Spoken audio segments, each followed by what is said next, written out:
우리말 아름답다의 어원을 혹시 아십니까? 이 아름답다라는 어원이 가장 유력한 설 중에 하나가 1447년에 세조가 어머니를 위해서 만든 석보상절에 기원을 둔 어원설이 하나 있습니다. 이 석보상절에 보면 나라는 단어가 아름이라는 단어랑 같다고 보아서 아름답다라는 말은 결국 나답다라는 말이다, 이렇게 풀이하고 있습니다. 다른 기타 어원들도 있지만 저는 이 아름답다의 어원이 나답다로부터 비롯됐다는 것이 굉장히 저에게 설득력이 있습니다. 가만히 보면 들꽃이 왜 아름답습니까? 들꽃이 장미랑 경쟁해서 장미꽃처럼 되려고 해서 아름답습니까? 들풀이 왜 아름답습니까? 들풀이 들풀다울 때, 장미가 장미다울 때, 들꽃이 들꽃다울 때 아름답습니다. 그러니까 자기답다는 것은 아름답다는 말과 다를 바 없는 말이죠. 이 한국말의 아름답다는 말이 그냥 예쁘고 좋은 것을 말하는 것이 아니라 자기다움을 의미한다는 것을 발견하고 난 다음에 이 말이 참 좋았습니다. 그래서 저는 늘 저에게 혼잣말로 나는 아름답다 이렇게 말합니다. 다르게 말하면 교회가 아름답다, 성도가 아름답다, 제자가 아름답다 이렇게 말하면, 그것은 다르게 말하면 내가 나다울 때 아름답고, 교회가 교회다울 때 아름답고, 성도가 성도다울 때 아름답다 이렇게 풀이할 수 있습니다. 그래서 저는 이 말씀을 준비하며 설교 제목을 하나님의 사람은 아름답다 이렇게 정하고 싶었습니다. 그런데 이것은 부제로 놓고 오늘 말씀의 제목은 잃어버린 나를 깨우다 이렇게 정했습니다. 그런데 나다움을 드러내기 위해서 우리는 어디에서 시작해야 될까? 혹은 이 나다움이 완성되기 위해서는 어디로 가야 할까? 여기에 대해서는 조금 궁금함이 있습니다. 잠시 그 궁금함을 내려놓고 제가 좋아하는 프랑스 사상가 르네 지라르의 이야기를 좀 해보겠습니다. 프랑스의 철학가이며 사상가이며 작가인 르네 지라르 책은 예전에도 제가 인용한 적이 있습니다. 그런데 이 사람은 평생 동안 철학자로서 인문학자로서 연구를 하며 이런 질문을 던졌습니다. 인간은 왜 끊임없이 갈등하고 다투고 전쟁하고 싸울까? 2차 대전의 아픔과 또 열강들의 싸움과 냉전을 바라보았던 르네 지라르는 사람들은 사람 개인뿐만 아니라 인간 사회조차도 끊임없는 투쟁과 경쟁과 싸움 속에 있다는 사실을 발견하고 왜 그럴까라고 질문을 던졌습니다. 그런데 그의 수십 년의 연구 결과는 비교적 간단하게 답으로 드러났습니다. 인간은 자기가 무엇을 원하는지를 모르고 있기 때문에 그래서 갈등하고 싸운다. 자기가 원하는 것만 보면 옆에 사람이 뭘 원하는지 바라보지도 않고 살아갈 텐데, 자기가 뭘 원하는지 모르니까 옆에 사람이 원하는 걸 보면서 모방하다, 그것을 위해서 싸우게 된다. 그래서 이것을 이른바 모방 욕망이라고 정의했습니다. 옆집 아이가 좋은 학교를 갔어요. 그러니까 내 아이들도 좋은 학교 가야 된다는 생각을 갖는 거죠. 그래야만 나는 행복할 거라고 믿죠. 옆집에서 좋은 집을 사고 좋은 차를 샀어요. 그럼 나도 좋은 차를 사고 좋은 집을 사야만 된다고 생각하는 것이 바로 그 모습입니다. 제일 웃기는 게 저는 명품이라고 생각합니다. 제 개인적인 생각이지만 이 명품이 $10,000 할지라도 200-300 하라는 가방과 재질 면에서 큰 차이는 없을 거예요. 가방이라는 기능에도 차이가 없지만 이 명품을 만드는 회사들은 거기에 행복한 사람의 이미지를 더 씌우죠. 이 가방을 들면 우쭐거릴 수 있고 다른 사람들이 너를 보면서 부러워할 거야. 그러면 너는 행복해질 거야. 바로 이것이 모방 욕망을 이용한 상술이죠. 모방 욕망이 인류 역사 속에서 만들어낸 것을 이 르네 지라르는 광기라고 합니다. 미셸 푸코의 광기의 역사라는 두꺼운 책에서도 보면 인류의 역사는 광기의 역사였다라고 말할 뿐만 아니라 수많은 학자들이 인간 역사 속의 광기를 말하는데 이 르네 지라르도 광기를 언급했습니다. 광기는 문제를 해결하는 것처럼 보이지만 결국에는 더 큰 문제, 또 다른 문제를 낳게 된다, 이렇게 말하고 있습니다. 왕정을 무너뜨리고 평등을 말했던 프랑스 혁명이 기요틴이라는 단두대를 만들어서 결국은 수많은 사람들을 단두대의 이슬로 죽게 했던 사실을 보면서 프랑스 혁명은 평등을 말했지만 결국 광기로 끝난 혁명이었다. 공산주의자들이 혁명을 일으키며 이렇게 말했습니다. 모두가 잘 사는 세상을 만들겠다고 했지만 결국 기득권자들 자기 중심적으로 만들어가다 이 광기는 수많은 수용소와 학살을 조장하며 수많은 사람들을 불행하게 만든 걸로 끝난 것으로 우리는 알고 있습니다. 우리가 살고 있는 이 자본주의는 어떠합니까? 평화로워 보이지만 그 안에 무한 경쟁. 전문가들은 말합니다. 자본주의는 끝도 없는 물가 상승을 가져올 수밖에 없다. 결국 그래서 부자들의 극단과 가난한 사람들의 극단을 만들어내는 구조일 수밖에 없다.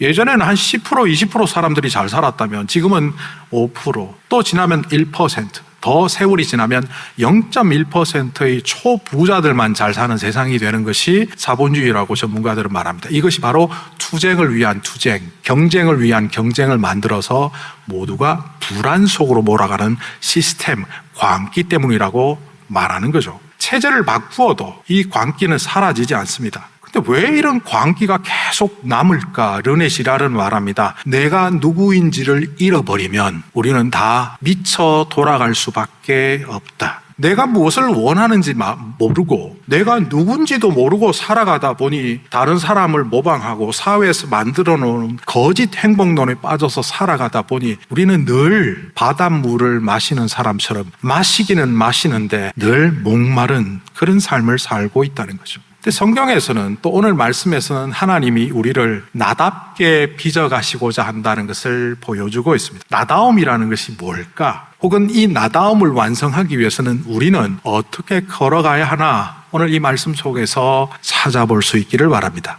여호수아서를 쭉 읽어왔습니다. 19장까지는 땅을 분배하고 이제 각 지파들이 자신의 땅에서 경제 활동을 하면서 생활의 현장에서 살아가게 하셨습니다. 자, 이쯤 되면 일반적으로 보면 군사 요새를 만들거나 왕궁을 만들어야 정상입니다. 이 공동체가 더 잘 살기 위해서는 담벼락을 쳐야 하고 군사력을 확장시켜서 그것을 총지휘하는 왕 하나쯤 놓고 왕궁을 만드는 것이 이 공동체를 굳건하게 세우는 것이라고 믿는 것이 고대 근동의 일반적인 모습이었습니다. 그런데 하나님께서는 이 공동체에 특이한 두 가지를 먼저 하라고 하셨습니다. 지난주에 우리가 보았던 것처럼 도피성을 만들려고 했고 또 도피성을 만들고 놓았더니만 이 레위인들을 전국으로 흩어지게 하셨습니다. 저는 이 48개 도성을 보면서 핏줄, 그 중에서도 인체 모세혈관을 보게 하는 것 같습니다. 혈관 건강이 인체의 건강을 좌우한다는 말이 요즘은 유행하지 않습니까? 바로 영적 인프라를 구축해 놓지 않고는 이 조직이 땅을 가지더라도 이 지파들이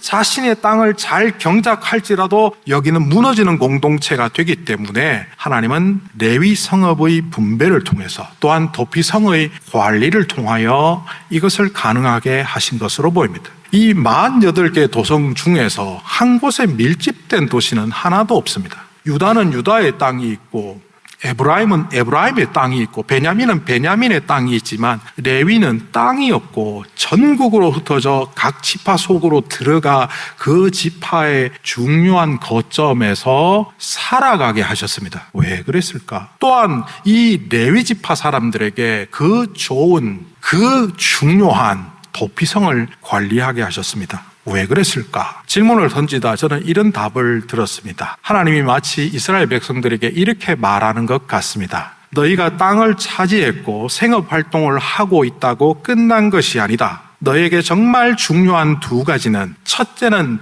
품어야 하는 자리이고 둘째는 예배의 자리다. 도피성은 도망자가 도망가는 땅이 아니라 지난주에 우리가 보았던 것처럼 미클라트라는 것은 받아들이는 곳이라는 뜻입니다. 그러니까 서로 담벼락을 치고 서로 빗장을 걸어 잠그는 공동체가 아니라 서로를 향하여 열어놓는 공동체가 될 때, 맞아들이는 공동체가 될 때 이 공동체가 참으로 아름다운 공동체다운 공동체가 될 수 있다고 생각하셨던 하나님께서는 이 공동체가 첫 번째로 빗장을 여는, 살인자도 받아들일 정도 되면 좀도둑은 쉽게 맞아들이지 않겠습니까? 그래서 서로를 위하여 서로를 받아들이는 미클라트 공동체가 되도록 하셨습니다. 그리고 이 레위인들을 48개 성읍으로 흩으셨던 이유는 앞에서도 말씀드린 것처럼 분산된 영적 인프라를 구축한 겁니다. 요즘에 국토 개발로 보면 도시망, 철도망, 도로망을 건설하는 것처럼 인체로 보면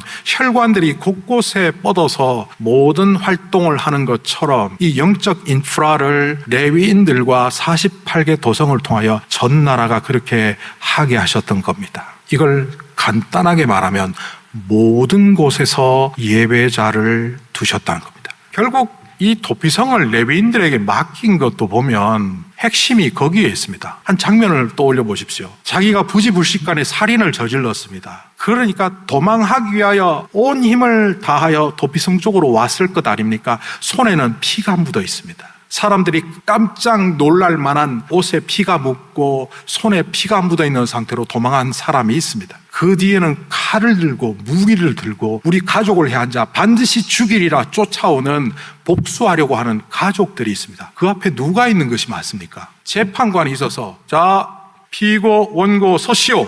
재판하면 제일 좋을 것 같지 않습니까? 아니면 막강한 군사력을 갖고 있거나 경찰이 있어서 잠깐만 공권력으로 그들을 정지시키는 것이 맞는 것 같지 않습니까? 아니면 권력을 가진 유지가 거기에 서서 자기가 갖고 있는 그 모든 권세로 그들을 압도하면 좋지 않을 것 같습니까? 그런데 이 도피성에는 재판관도 아니고 군인도 아니고 장로도 아닌 레위 사람들이 그 도시를 관리하게 하셨습니다. 아마 그들은 이렇게 얘기했을 거예요. 한쪽에서 만약 이 사람은 죽여야 될 자입니다. 살인을 저질렀습니다. 아닙니다. 저는 부지불식간에 했기 때문에 저는 도피성에 들어갈 자격이 있습니다. 할 때 이 레위인들은 먼저 두 사람 사이에 모든 걸 내려놓게 하고 우리 하나님께 나아갑시다라고 했을 겁니다. 우리 함께 기도하며 예배 드리면서 나아가게 하며 그들을 분리시켰을 겁니다. 실수로 저질러도 살인은 살인이니까 회개하십시오. 복수하고자 하는 마음이 있지만 복수는 하나님께서 갚으신다고 말씀하셨으니 그 감정 내려놓으십시오.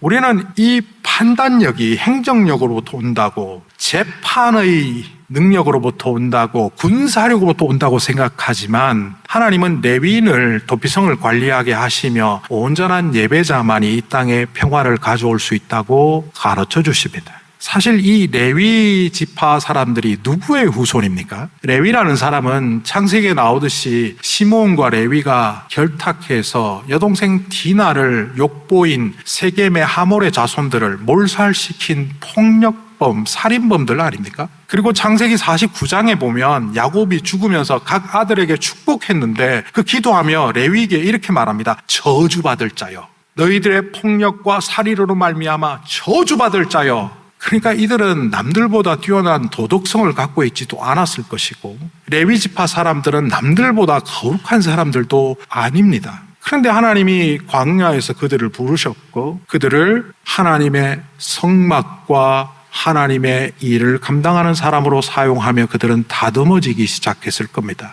좋은 학교를 나와서 좋은 부모 만나서 품성이 좋아서가 아니라 바로 이 악랄한 아버지, 할아버지 그 조상의 후손이면서 그들은 예배를 통하여 빚어지기 시작했을 겁니다. 저는 시편 139편 14절을 참 좋아합니다. 좀 전에도 읽었지만 다시 읽어보면 이렇게 되어 있습니다. 내가 주께 감사하는 것은 나를 지으심이 심히 기묘하심이라. 이 기묘하다라는 히브리어 동사가 니플레티입니다. 그러니까 니발형이니까 니를 떼버리면 플레티인데요. 이게 원형이 팔라입니다. 꼬리에 들어가는 철자가 달라서 두 개로 번역할 수 있습니다. 첫 번째 팔라는 경이롭고 신비롭다는 의미가 될 수 있습니다. 두 번째 해석은 구별되었다라는 의미입니다. 학자들마다 이 니플라타는 구별되었다라고 말하는 사람도 있고 경이롭다는 뜻이라고 말하는 사람도 있지만 저는 결국은 하나다라는 생각이 됩니다. 하나님께서 우리를 만드실 때 우리를 구별된 존재로 아름답게 만드셨다는 겁니다. 다르게 말하면 공장에서 찍어내는 제품처럼 만드신 것이 아니라 각자가 모두 특별하게 만들어졌다는 겁니다.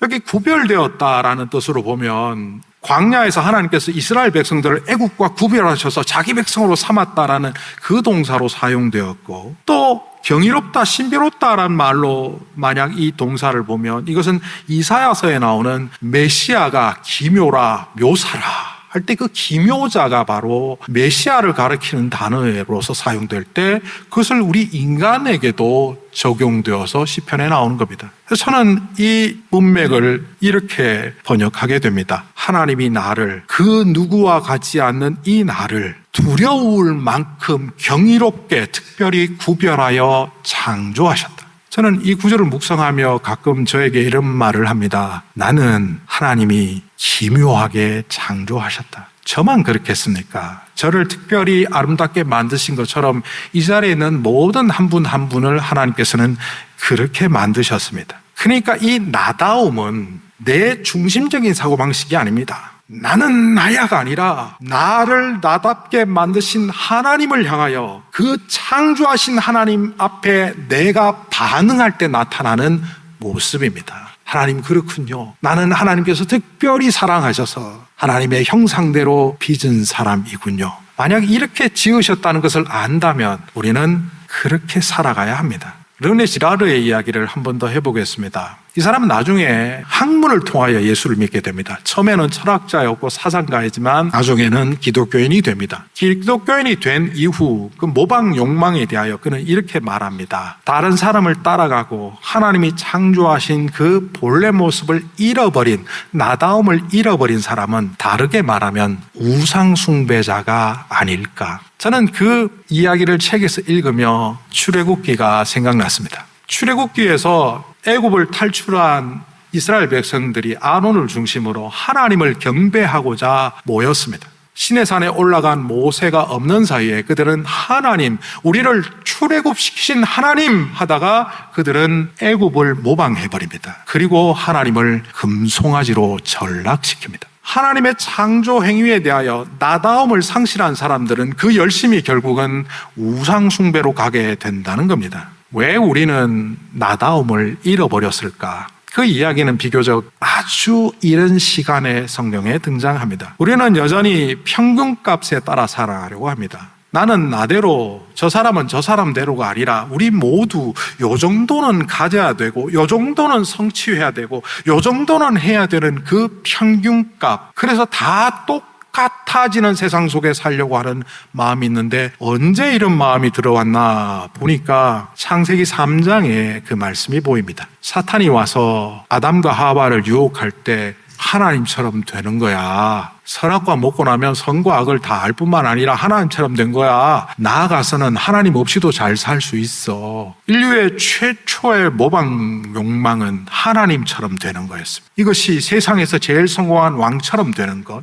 어느 때는 가장 부유한 부자처럼 되는 것, 학문적 성과를 이룬 그 성과의 최고봉에 이른 사람처럼 되는 것, 늘 그렇게 모방하다 보니 우리는 우리의 모습이 무너져 내린다는 사실도 모른 채 무너져 내리고 있습니다. 더 슬픈 것은 이런 광기가 교회 안에도 여전히 있다는 겁니다. 예전에 제가 이민교회에 와서 초기 사역을 할 때 한국에서 큰 대형교회에서 훈련된 분들이 오면 반긴 적이 있습니다. 훈련된 분들이 와서 교회를 좀 이렇게 도우면 좋겠다 했는데 나중에 알고 봤더니만 불편하더라고요. 당시에 그 교회들이 한국에서 인정받는 큰 교회이긴 하지만 그들이 와서 작은 이민교회도 똑같은 교회가 되라고 자꾸 훈수를 둡니다. 부흥하는 교회, 성공한 교회, 큰 교회가 기준이 되어 있는 오늘날의 교회는 광기의 역사 속으로 갑니다. 그래서 교회를 평가하는 것이 건물 있습니까? 자체 예배당입니까? 예산 얼마입니까? 교인 몇 명 모입니까? 우리가 교회다운 교회로 영혼구원하여 금년에 세례를 몇 명 줬는지는 관심도 없고, 가난한 이웃이 눈물을 흘리며 아파할 때 그들을 돕기 위하여 가는 몸짓은 하지도 않은 채 외형으로 가득한 세상적인 평균값만을 따라가는 교회가 되고 있는 오늘 모습들을 보며 우리는 하나님께서 우리에게 주신 교회다움을 상실하고 있는 것은 아닌지.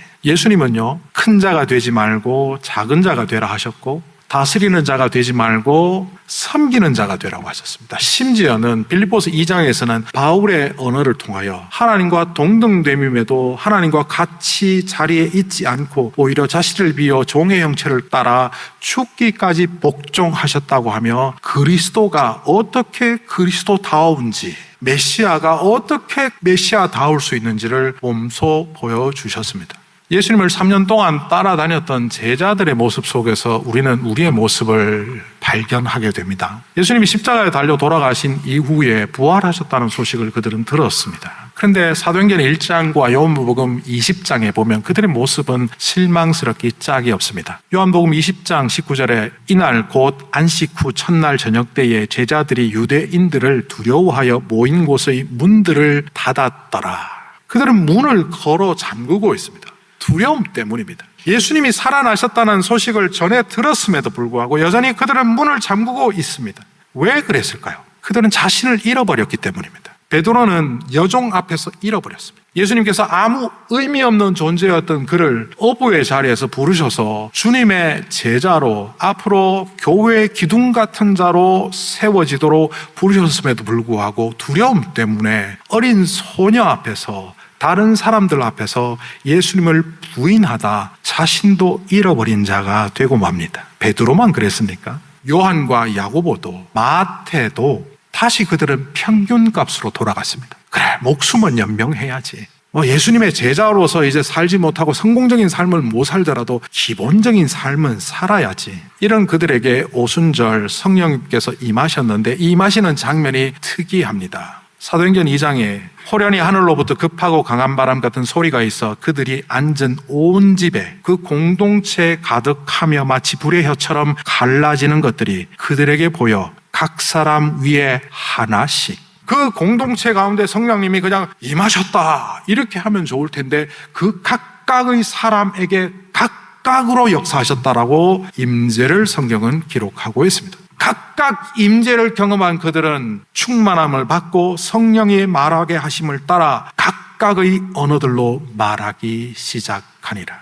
우리는 그냥 공동체 가운데 하나님께서 임재하시는구나, 오늘 이 예배 가운데 성령님 임재하시니까 평균값으로 다 은혜가 되지 생각하지만 성령님은 그렇게 역사하시는 분이 아니라는 겁니다. 여러분의 삶의 처지, 여러분의 건강 상태, 여러분의 삶의 환경을 아시는 분께서 각각 임재하시며 이 자리에서도 역사하시는 겁니다. 공동체에 임재하시는 것 같지만 그 사람의 개별성과 개인적인 모든 삶의 자리를 헤아리시는 주님께서는 다르게 역사하신다는 겁니다.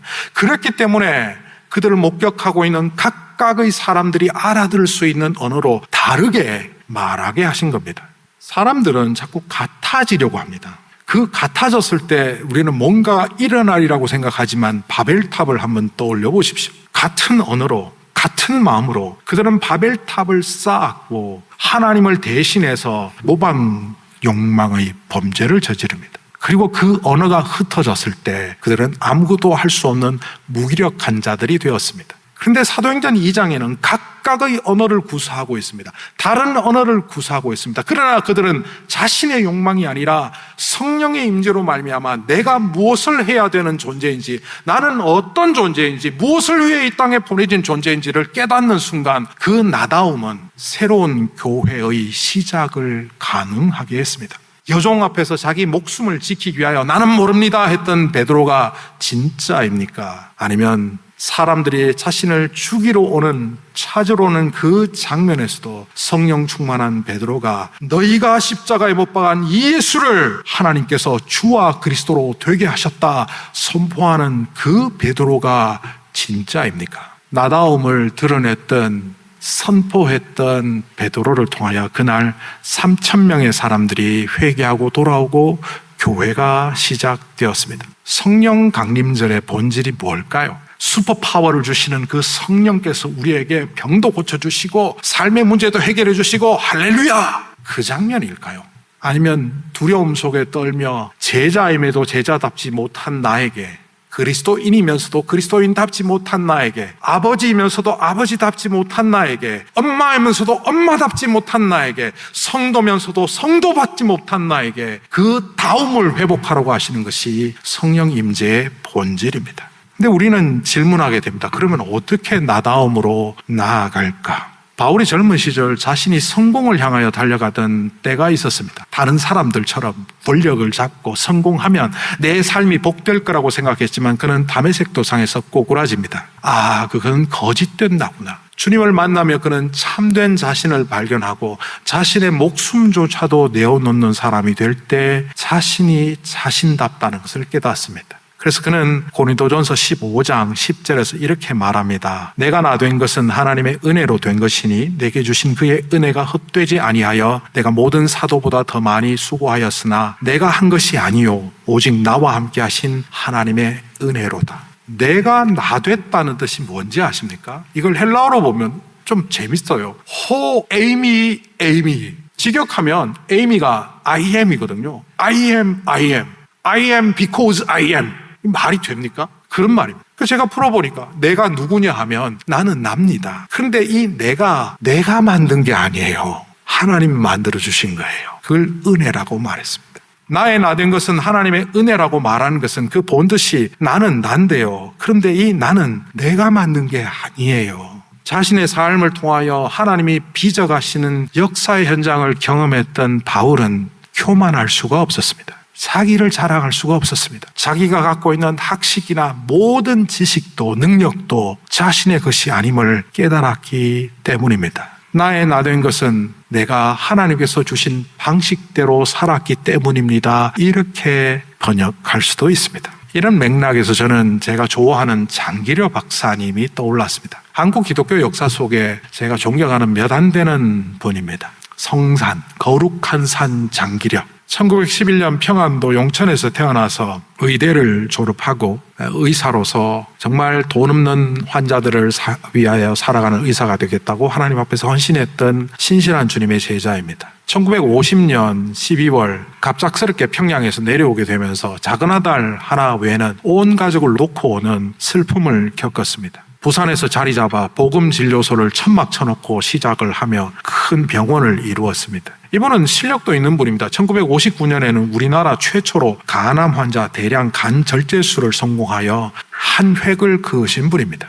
서울에서 큰 병원에서 그를 스카우트하려고 했지만 여전히 부산 복음병원에서 가난한 자들을 위해서 진료를 하다가 너무 가난한 자를 무료로 진료를 많이 해줘서 병원이 재정적으로 흔들리니까 외부 인력이 와서 이 원장 장기려 박사에게 경영권을 뺏어버립니다. 박사님 그렇게 하시면 안 돼요. 그러니까 이분이 나중에는 밤마다 병원 뒷문을 열어놓습니다. 돈 없는 환자 도망갈 수 있게. 이분의 아름다운 인생을 제가 짧은 시간 설명할 수는 없지만 저는 이분이 1968년 그 지역에 가난한 자들에게 아주 적은 돈으로 의료를 제공받을 수 있도록 한 우리나라 최초의 의료보험조합 청십자를 저는 굉장히 감사하게 생각합니다. 세계에서도 알아주는 대한민국의 의료보험 제도가 사실 이거로부터 시작되었습니다. 돌아가시기 직전에 제자들이 이분의 너무 훌륭함을 알고 흉상을 만들려고 하니까 노발대발하며 이렇게 말했습니다. 내 흉상을 만드는 놈은 지옥 갈 거야. 1995년 12월 25일 성탄절날 그분은 84세로 돌아가셨습니다.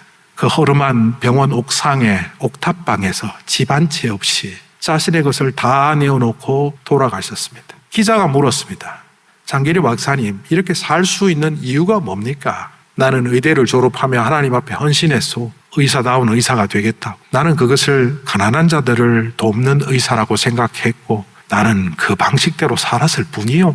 이 말을 바꾸면 나의 나 된 것은 오직 하나님의 은혜라는 말이지 않겠습니까? 우리는 여전히 우리의 잃어버린 자아를 찾지도 않은 채 살아갑니다. 세상의 평균값, 세상이 말하는 행복 공식, 그렇게 하면 내가 행복해질 거라고 착각하지만 우리는 어느새 소금물을 들이키는 사람처럼 늘 목말라 합니다. 가나안 땅에 정착한 이스라엘 백성들이 그런 삶을 살지 않도록 하나님은 그들에게 두 가지 비밀을 주셨습니다. 받아들이는 공동체가 되라. 토피성은 모든 사람을 받아들이는 곳, 예배하는 공동체가 되라. 살인자조차도 레위조차도 예배자로 세우는 것처럼 바로 레위 지파를 통하여 너희 공동체가 원수 갚는 공동체가 아니라 예배자로 서는 공동체가 될 때 이스라엘은 이스라엘답고 하나님의 백성은 하나님의 백성답고 교회는 교회답고 나는 나다울 수 있다.